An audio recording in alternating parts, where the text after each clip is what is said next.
Assalamualaikum warahmatullahi wabarakatuh. Bismillahirrahmanirrahim. Alhamdulillahi rabbil alamin. Wassalatu wassalam ala sayyidil mursalin wa ala alihi wa sahbihi ajma'in. Rabbi shrah lana sudurana wa yassir lana umurana wa hlul 'uqdatam min alsinatina yafqahu aqwalana. ثبت أقدامنا وتمم تغسيرنا يا ربنا رب العالمين. لا حول ولا قوة إلا بالله العلي العظيم. لا حول ولا قوة إلا بالله العلي العظيم. أما بعد. بسم الله الرحمن الرحيم. اللهم صل وسلم وبارك على سيدنا محمد وعلى آل سيدنا محمد. أستغفر الله الذي لا إله إلا هو الرحمن الرحيم حي القيوم الذي لا يموت وأتوب إليه. اللهم اغفر لنا. Alhamdulillah, kita bersyukur kepada Allah Subhanahu wa taala kerana dapat sama-sama dalam tazkirah ringkas berpandukan kepada kitab hadis 40 yang ditulis oleh Imam Nawawi radhiyallahu anhu. Wa nafa'ana bi'ulumihi wa ja'alana minal mukhlisina biqiraatih. Jadi kita sampai kepada perawi ke-6 yang dinyatakan oleh Imam Nawawi, salah seorang perawi yang meriwayatkan hadis fadilat, menghimpunkan 40 hadis dan diajarkan kepada umat Nabi Muhammad sallallahu alaihi wasallam. Jadi perawi yang ke-6 ialah Sayyidina Abdullah Ibnu Abbas radhiyallahu anhu. Jadi Sayyidina Abdullah Ibn Abbas, dia dilahirkan 3 tahun sebelum penghijrahan Nabi Muhammad sallallahu alaihi wasallam. Jadi mengikut pendapat yang paling muktamad, dia dilahirkan pada ketika umur Nabi sallallahu alaihi wasallam 50 tahun. Kemudian semasa Nabi sallallahu alaihi wasallam berhijrah, maka dia pada ketika itu masih kecil, kan, masih berada di Mekah. Dia kekal di Mekah pada umurnya 3 tahun. Jadi Nabi sallallahu alaihi wasallam telah pun berpindah ke Madinah dan dia dan bapanya Al-Abbas masih lagi berada di Mekah. Jadi bilakah dia tadi bertemu dengan Nabi sallallahu alaihi wasallam dan memeluk agama Islam? Maka kebanyakan riwayat mengatakan bahawa dia memeluk agama Islam ataupun mengucap 2 kalimah syahadat, beriman dengan Nabi sallallahu alaihi wasallam pada tahun 8 Hijrah bersama-sama dengan bapanya. Maksudnya dia ingin keluar bersama-sama dengan bapanya, dan bapanya kemudian Nabi Muhammad SAW datang daripada Madinah menuju ke Mekah untuk menunaikan ibadat haji. Jadi di situlah dia bertemu dan dia tadi berbaiat dengan Nabi Muhammad sallallahu alaihi wasallam. Dan semasa Nabi sallallahu alaihi wasallam wafat pada tahun ke-10 Hijrah, pada umur baginda sallallahu alaihi wasallam 63 tahun, maka umur Sayyidina Abdullah Ibn Abbas radhiyallahu anhuma ialah sebanyak 13 tahun. Jadi ulama berkata bahawa Ibnu Abbas sempat bersahabat dengan Nabi sallallahu alaihi wasallam selama 30 bulan, mana dalam lingkungan 2 tahun setengah. Iaitu secara umumnya umur kelahiran Abdullah Ibn Abbas dan penghujung bersama-sama dengan Nabi sallallahu alaihi wasallam. Kemudian akhir sekali dia meninggal dunia pada tahun 68 Hijrah. Maksudnya 68 tahun setelah penghijrahan Nabi Muhammad sallallahu alaihi wasallam, pada ketika umurnya 81 tahun. Dan sebagaimana kita dah bincangkan sebelum ni, Abdullah Ibn Abbas dia lebih muda daripada Abdullah Ibn Umar yang kita dah bincangkan perawi sebelum ni. Dan dalam masa yang sama, dia meninggal lebih awal daripada Abdullah Ibn Umar. Dan dia meninggal dunia dalam tempoh 58 tahun. Maksudnya setelah Nabi meninggal dunia, dia hidup 58 tahun mengembangkan agama Islam, mempelajari dan mengembangkan agama Islam.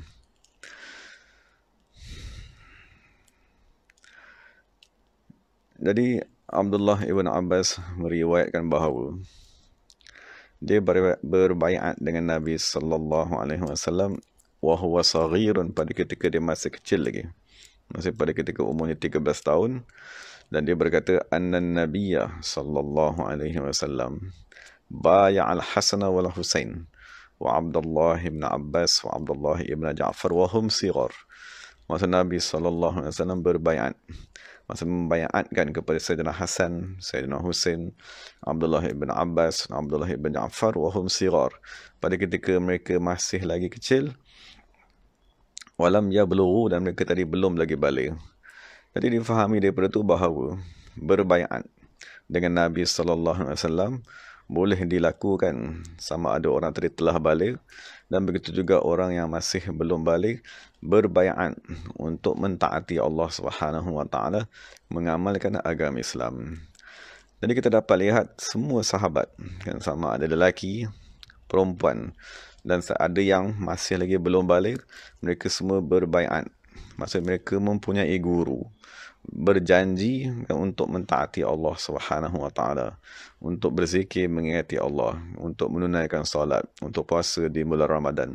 Jadi begitulah setiap zaman, kan, umat Islam dia perlu berbaiat dengan guru pada setiap zaman tersebut untuk mereka tadi mentaati Allah Subhanahu wa taala. Kemudian daripada segi sifat zahirnya, maksud tubuh badannya, maka Abdullah ibn Abbas dia adalah seorang yang tawilan, tinggi.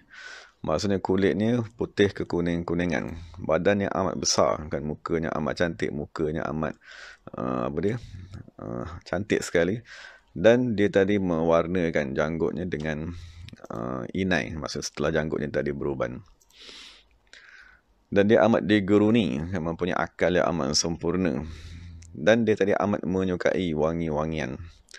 Maksudnya sekiranya dia lalu di satu-satu kawasan, kan, maka orang akan mengetahui, perempuan-perempuan akan mengetahui ini ialah wangian daripada Abdullah ibn Abbas. Ataupun sekiranya mereka tak kenal Abdullah ibn Abbas, mereka akan berkata ini mungkin orang yang menjual wangi-wangian.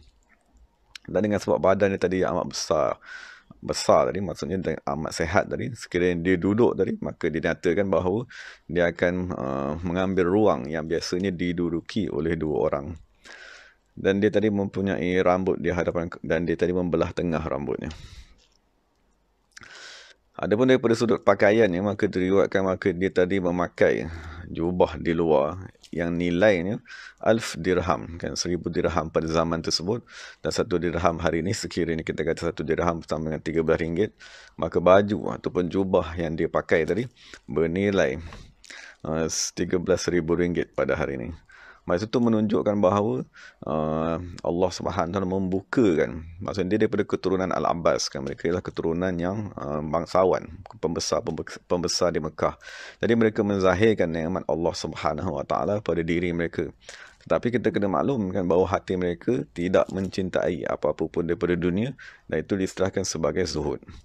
Dan Ibnu Abbas tadi memakai serban yang berwarna hitam, dan dia tadi serban tadi mempunyai ekor, kan, yang diletakkan di belakang ni, dan satu lagi yang berada di belah hadapan.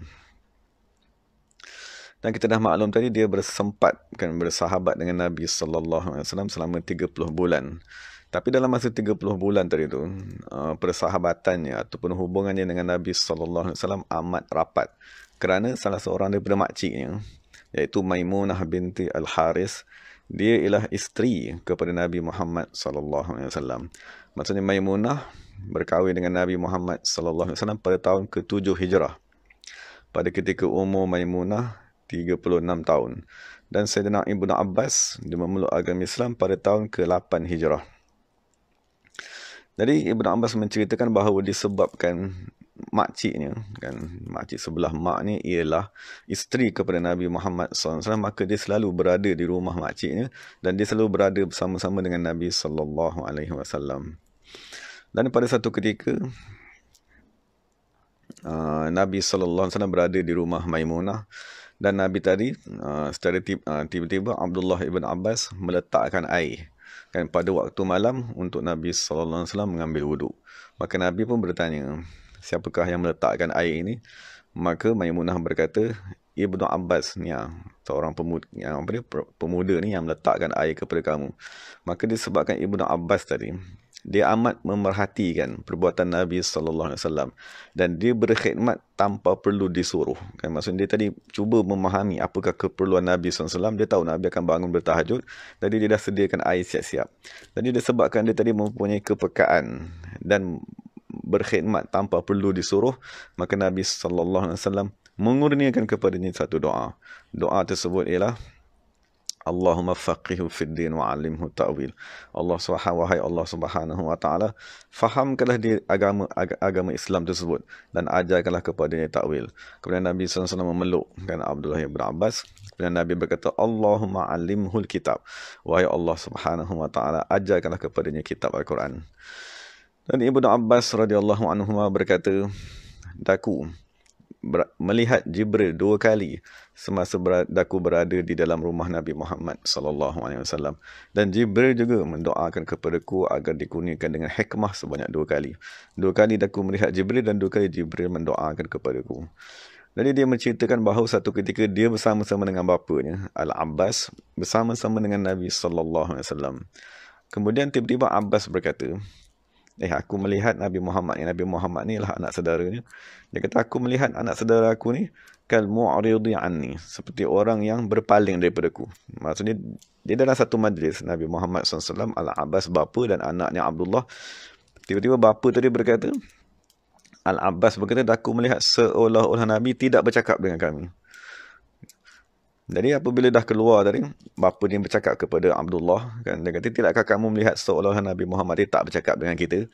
Maka Abdullah berkata, innahu kana indahu rajulun yunajihi. Sesungguhnya dengan Nabi Muhammad tadi ada satu orang yang sedang bercakap-cakap dengan Nabi Muhammad. Kemudian bapa dia berkata, adakah seseorang bersama-sama dengan Nabi tadi kerana aku tidak melihatnya? Maka Abdullah berkata, na'am, ya betul. Maka Abbas patah balik berjumpa dengan Nabi Muhammad SAW, kemudian bertanya, wahai Rasulullah, adakah di sisi kamu seseorang yang sedang kamu bercakap dengan dia? Sesungguhnya Abdullah memberitahu kepadaku bahawa ada seseorang bersama-sama kamu dan kamu bercakap dengan orang tersebut. Maka Nabi SAW bertanya, wahai Abdullah, adakah kamu melihat orang tersebut? Maka Abdullah berkata, ya, aku melihat orang tersebut. Maka Nabi berkata, zaka Jibril alaihi salatu wassalam. Yang kamu lihat tadi ialah Jibril alaihi salatu wassalam. Jadi daripada sini kita fahami apakah sebab Abdullah bin Abbas, maksudnya apabila kita baca riwayat hidup Abdullah bin Abbas ni, maksudnya kita akan dapati dia ialah manusia antara sahabat-sahabat yang mewarisi ilmu Nabi Muhammad SAW paling sempurna sekali. Kan, maksudnya paling cerdik sekali, paling terang hatinya, paling cepat menjawab apa-apa soalan. Maksudnya Ibnu Umar, maksudnya tabi'in yang melihat Ibnu Umar dan yang melihat Ibnu Abbas, sebagaimana kita dah bincangkan, dia kata, aku melihat Ibnu Abbas, tiada apa pun soalan yang disampaikan kepada dia melainkan dia akan menjawabnya.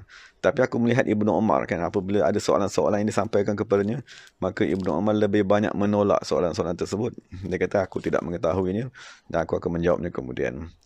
Jadi sekarang kita faham kenapakah Abdullah ibn Umar, walaupun dia hanya 30 bulan bersama-sama dengan Nabi Muhammad SAW, tapi mengapakah dia tadi boleh mewarisi ilmu sebanyak-banyaknya? Kerana kebersihan hatinya. Kan, kebersihan hati tadilah yang menyebabkan dia boleh melihat Jibril, kan, pada ketika dia tadi berumur 13-14 tahun. Jadi itu ialah tanda kebersihan hati seseorang, melihat, kan, dengan mata hatinya. Kemudian di zaman Sayyidina Umar, masa setelah kewafatan Nabi SAW, maka Ibnu Abbas sentiasa bersama-sama dengan Sayyidina Umar. Maksud Sayyidina Ibnu Abbas ni dia mempelajari agama Islam dengan sahabat-sahabat baginda. Dan yang paling penting sekali ialah dia mempelajari dengan Sayyidina Umar ibn Khattab radhiyallahu anhu. Maksudnya kisah Abdullah ibn Umar bersama-sama dengan khalifah sebelumnya itu Sayyidina Abu Bakar tidak banyak diriwayatkan. Kerana kita maklum Sayyidina Abu Bakar dia menjadi khalifah dalam masa yang singkat. Dan Sayyidina Abu Bakar Siddiq di zamannya amat sibuk memerangi golongan-golongan yang murtad yang keluar daripada agama Islam. Jadi di akhir hayat Sayyidina Umar, Abdullah ibn Abbas berkata, bahagialah kamu kerana Rasulullah meninggal dunia dan kamu diredai. Abu Bakar meninggal dunia dan kamu diredai.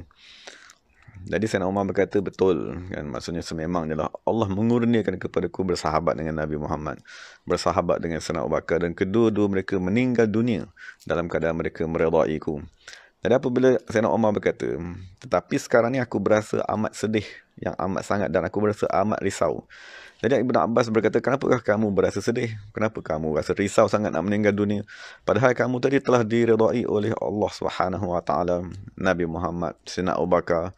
Jadi Sayyidina Umar radhiyallahu anhu berkata, sesungguhnya kerisauanku sekarang fahuwa min ajlika wa adli ashabika. Kerisauanku sekarang ialah kerana dirimu, untuk kamu dan untuk sahabat-sahabat kamu yang lain. Sesungguhnya Sayyidina Umar berkata, demi Allah, sekiranya aku memiliki emas yang sepenuh muka bumi ni, nescaya aku akan membayar emas tersebut. Moga-moga kamu semua terselamat daripada azab Allah Subhanahu Wa Taala. Maksudnya Sayyidina Umar radhiyallahu anhu, dia mengetahui bahawa dia ialah pintu antara keadilan dengan fitnah yang akan datang. Maksudnya Sayyidina Umar mengetahui apabila dia mati, maka pintu yang menghalang daripada kezaliman, daripada fitnah tadi telah pun pecah, dan tak boleh nak ditutup semula sehingga hari kiamat. Jadi Sayyidina Umar amat mengetahui setelah kewafatanku akan berlaku banyak fitnah, dan akan banyak berlaku kematian, pembunuhan, perperangan, keluarnya golongan-golongan yang menyalahi akidah ahli sunnah wal jamaah. Jadi sebab itulah Sayyidina Umar dia kata amat risau, kan, moga-moga Allah Subhanahu Wa Taala memelihara kita semua daripada fitnah yang ditakuti oleh Sayyidina Umar radhiyallahu anhu. Jadi setelah zaman Sayyidina Umar, maka Abdullah ibn Abbas hidup, kan, di zaman khalifah yang ketiga, iaitu Sayyidina Uthman ibn Affan radhiyallahu anhuma. Maka Ibn Abbas radhiyallahu anhuma di zaman Sayyidina Uthman, di samping dia tadi mempelajari, kan, ilmu agama, dia juga ialah manusia yang berjihad di jalan Allah Subhanahu Wa Taala. Maka dia menghadiri pembukaan negara Afrika sekarang ni pada tahun 27 Hijrah bersama-sama dengan Abdullah ibn Sa'ad ibn Abi Sarah. Dan kita maklum Afrika jaraknya dengan Madinah ialah 6,700 km, kan, melalui jalan darat. Kemudian Abdullah ibn Abbas juga berjihad, kan, ke Tabaristan yang sejauh lebih kurang 1,700 km daripada kota Madinah tadi, di bawah pimpinan Sa'id ibn Al-As. Dan setelah mereka tidak sampai, mereka berjaya membuka bandar tersebut. Kira mereka berjalan lagi sejauh 250 km kepada bandar Jurjan. Dan mereka tadi berlaku peperangan. Dan akhir sekali dia berjaya membuka kota tersebut. Jadi itu jihad yang berlaku, yang dihadiri. Dan salah satu daripada ini yang dihadiri oleh Sayyidina Abdullah ibn Abbas di zaman Sayyidina Uthman ibn Affan radhiyallahu anhu. Dan di zaman di akhir hayat dan Sayyidina Uthman juga melantik Abdullah ibn Abbas pada tahun 35 Hijrah untuk mengetuai jemaah haji pada tahun tersebut. Maka Sayyidina Aisyah radhiyallahu anha berkata, sesungguhnya Abdullah ibn Abbas ialah manusia yang amat mengetahui dengan ibadat-ibadat haji yang diajarkan oleh Rasulullah sallallahu alaihi wasallam. Dan semasa berada di Arafah, maka Sayyidina Abdullah ibn Abbas berkhutbah dan mentafsir surah Al-Baqarah. Dan setengah ulama mengatakan surah An-Nur. Dan dikatakan, apabila dia mentafsir surah Nur tadi, sekiranya tafsir tersebut didengari oleh puak Rom, puak Turk, nescaya mereka tidak akan memeluk agama Islam. Dan sesungguhnya haji tersebut berlaku sebelum dibunuh Sayyidina Uthman radhiyallahu anhum ajma'in. Dan salah satu lagi, setelah kewafatan Sayyidina Uthman, maka Sayyidina Abdullah ibn Abbas hidup bersama-sama dengan khalifah yang agung yang keempat, iaitu Sayyidina Ali ibn Abi Talib radhiyallahu anhu. Jadi sepanjang hidupnya bersama-sama dengan Sayyidina Ali, maka ada satu peristiwa yang amat penting yang kita boleh ambil pengajaran untuk kita pada hari ini lah. Maksudnya Sayyidina Abdullah ibn Abbas radhiyallahu anhu, dia ialah manusia yang paling sempurna jihadnya. Maksudnya jihad ni kita maknanya berperang. Jihad maknanya berperang melawan sesuatu. Jadi persoalannya, apakah yang nak dilawan tadi? Jadi yang nak dilawan ni biasanya ada dua perkara.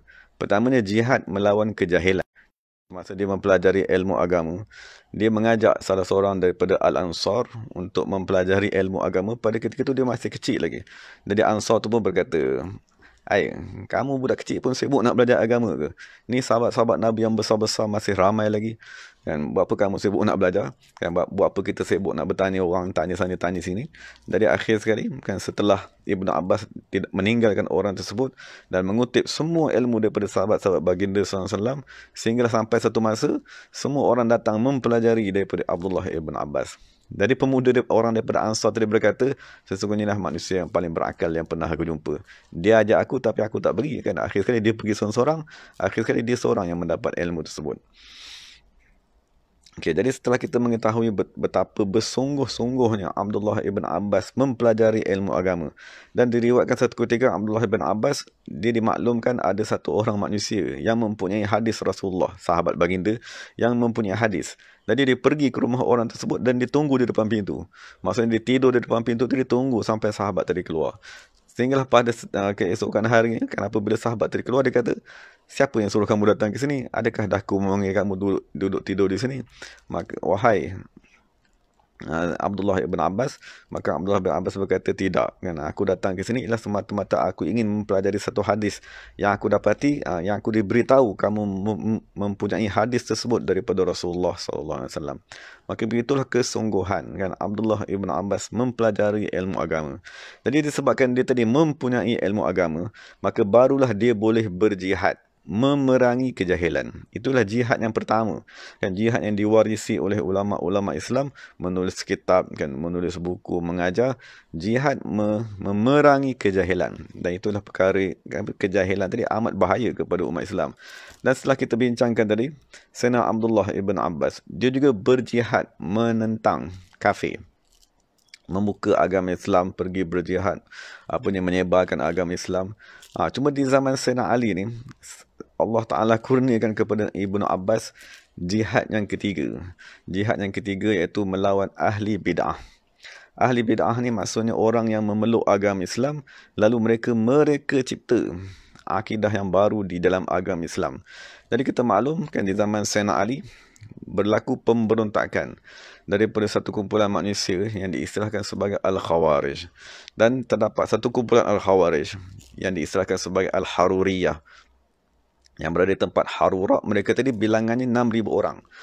Maka mereka tadi berazam untuk memerangi Sayyidina Ali. Maka Sayyidina Ali tadi menghantar Abdullah ibn Abbas kepada golongan tersebut, bertanya, mengapakah kamu tadi memusuhi Sayyidina Ali? Maksud Khawarij tadi, 6,000 tadi. Abdullah ibn Abbas berkata, mengapakah kamu tadi memusuhi Sayyidina Ali? Kemudian berlaku perbualan yang amat panjang. Maksudnya Sayyidina Abdullah ibn Abbas membetulkan kan akidah-akidah mereka yang salah tadi. Jadi dengan sebab usaha Abdullah ibn Abbas tadi bertaubat, daripada 6,000 orang tadi, 2,000 orang bertaubat kembali kepada ketaatan Sayyidina Ali radhiyallahu anhu. Jadi itu satu usaha yang dibuat oleh Abdullah ibn Abbas radhiyallahu anhu, iaitu memerangi ahli bid'ah yang diistilahkan sebagai Khawarij pada zaman tersebut. Jadi bersempena dengan kisah Al-Khawarij ni, maksudnya kita kena maklum, Khawarij muncul di zaman, maksudnya muncul secara berkembang pesat di zaman Sayyidina Ali radhiyallahu anhu, dan mereka wujud sehinggalah kepada hari ini. Kan, cuma nama tadi tu berubah-ubah, kan, dan mereka mempunyai banyak nama. Kan, golongan Khawarij ni ada diistilahkan sebagai Al-Haruriyah ataupun sebagai Al-Mariqah ataupun mempunyai pelbagai nama. Cuma apakah nama Khawarij pada hari ini?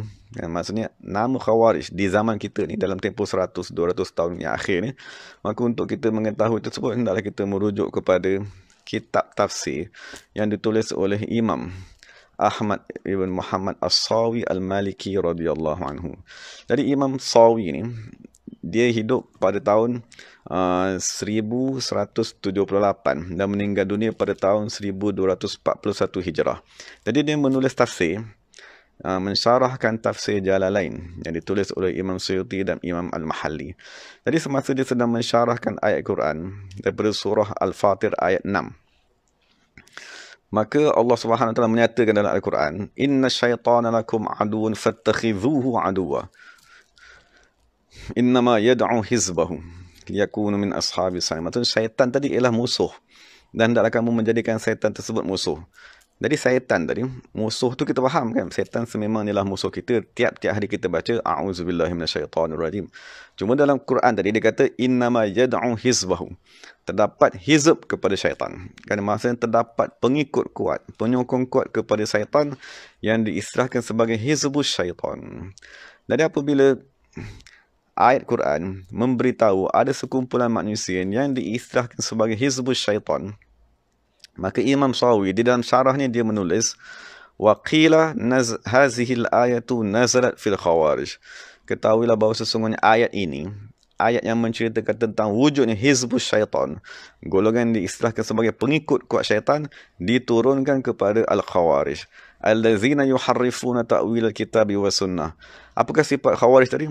Mereka akan memesongkan makna-makna Al-Quran dan makna-makna hadis. Kan apa yang mereka suka, mereka terima. Apa hadis yang mereka rasa tak sesuai, mereka akan dhaifkan hadis tersebut. Yang kedua, wa yastahilluna bidzalika dima'al muslimin wa amwalahum.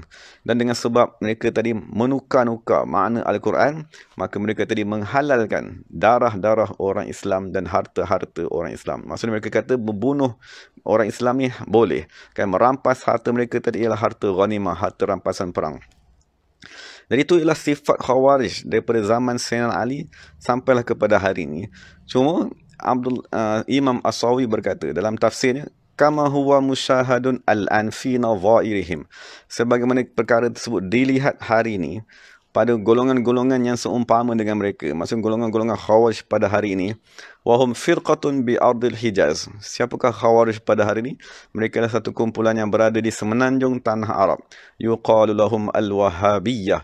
Yang diistilahkan mereka sebagai al-Wahhabiyah.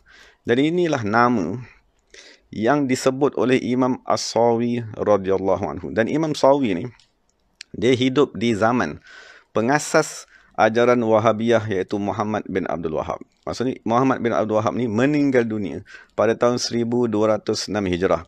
Dan pada ketika meninggal dunia Muhammad bin Abdul Wahhab, pengasas kepada Wahhabiyah ni, Imam Sawi pada ketika itu berumur 31 tahun. Jadi Imam Sawi dia amat menyedari, kan, dia melihat, sebab dia kata musyahad, dia sendiri yang saksikan bagaimanakah kumpulan-kumpulan Wahhabiyah ni membunuh orang Islam dan merampas harta orang Islam. Jadi akhir sekali apakah yang Imam Sawi kata? Yahsabuna annahum ala syai' ala innahum humul kazibun. Mereka menyangka mereka lah yang memperjuangkan agama Islam, tetapi sebenarnya mereka lah manusia yang pendusta. Mereka dikuasai oleh syaitan. Fa'ansahum zikrallah. Maka syaitan tadi melupakan mereka untuk mengingati Allah. Maka Imam Sawi kata, ulaika hizbus syaitan. Golongan ini ialah hizbus syaitan. Ala inna hizbas syaitani humul khasirun. Maka sesungguhnya hizb syaitan, mereka lah manusia yang amat rugi. Jadi daripada Nabi SAW menyatakan tentang golongan khawarij ni, daripada Abdullah ibn Umar, aku mendengar Rasulullah SAW bersabda, akan keluar dari kalangan umatku satu kaum yang membuat amalan yang jahat. Mereka membaca Al-Quran tetapi Al-Quran tidak melintasi kerongkong mereka. Tetapi sekiranya kamu melihat amalan mereka, kamu akan berasa amalan mereka amat bagus, sehingga kamu merendahkan amalan kamu. Kemudian Nabi berkata, mereka membunuh umat Islam. Sekiranya mereka tadi zahir, maka Nabi mengarahkan kepada kita, faqtuluhum, hendaklah kamu berperang dengan mereka. Dan sekiranya mereka keluar lagi, kamu berperanglah dengan mereka. Thumma idza kharaju faqtuluhum, sekiranya mereka keluar lagi, hendaklah kamu berperang dengan mereka. Maka akhirnya Nabi berkata, fatuba liman qatalahum, maka amat berbahagialah orang yang berperang dengan mereka, wa tuba liman qataluhu, dan amat bahagialah orang yang dibunuh oleh mereka. Dan Nabi berkata, kullama tala'a minhum qarn qata'ahu Allah azza wa jalla. Setiap kali terbit daripada mereka satu tanduk, dan sememangnya kumpulan ini dalam hadis yang Nabi istilahkan sebagai tanduk syaitan. Dan Nabi kata setiap kali tanduk syaitan tadi nak keluar, qata'ahu Allah azza wa jalla, Allah Ta'ala akan memotong tanduk tersebut.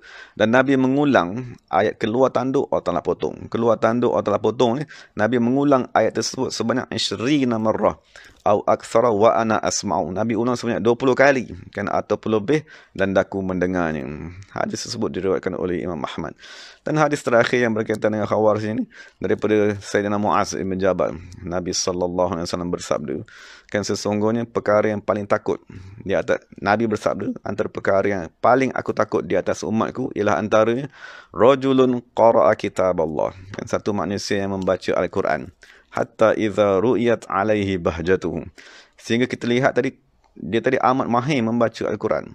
Boleh menghafal qiraat, kan, boleh menguasai Al-Quran.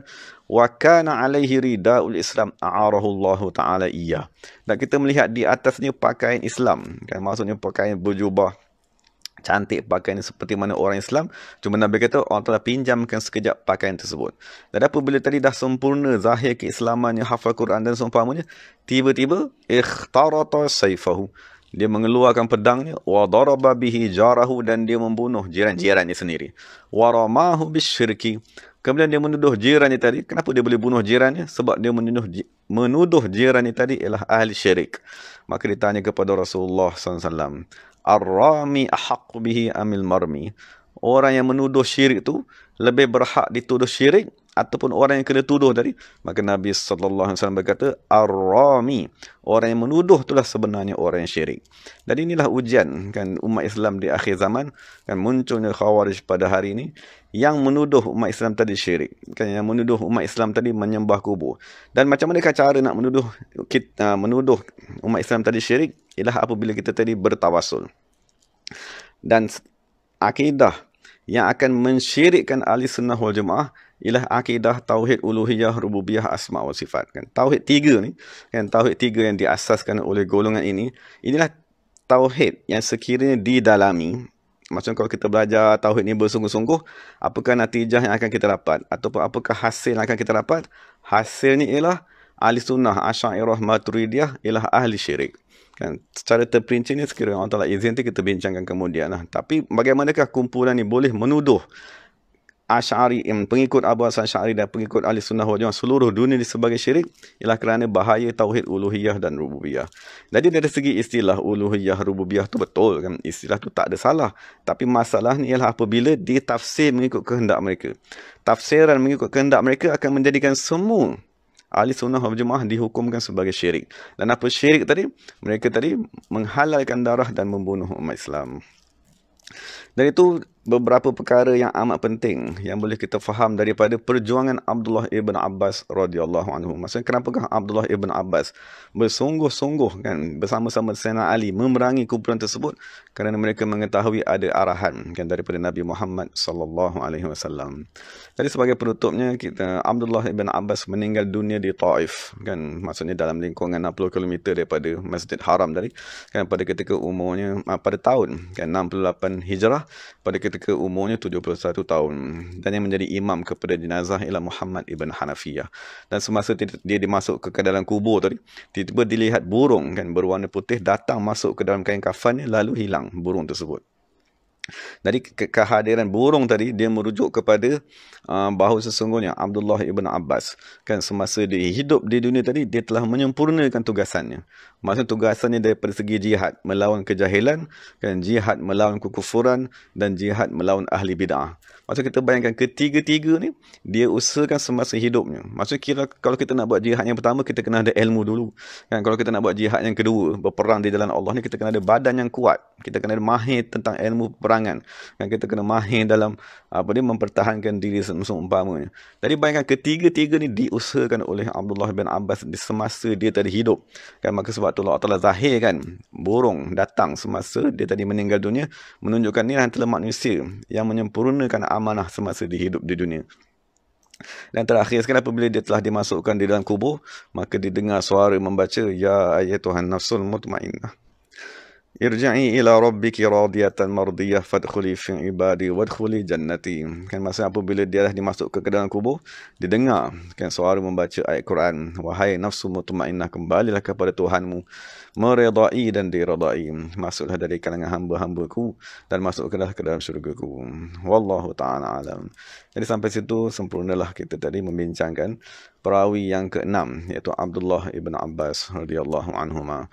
Moga-moga Allah Ta'ala memberkati kita semua dan memberi kepada kita pengajaran, kan, daripada kisah-kisah hidup mereka. Jadi segala yang baik itu daripada Allah Subhanahu wa Ta'ala, segala salah silap itu daripada diri saya sendiri. Wa aqulu qawli hadza wa astaghfirullahal azim li wa lakum wa lisairil muslimina wal muslimat. Assalamualaikum warahmatullahi wabarakatuh. Bismillahirrahmanirrahim. Alhamdulillahirabbil alamin. والصلاة والسلام على سيد المرسلين وعلى آله وصحبه أجمعين. ربنا آتنا في الدنيا حسنة وفي الآخرة حسنة وقنا عذاب النار.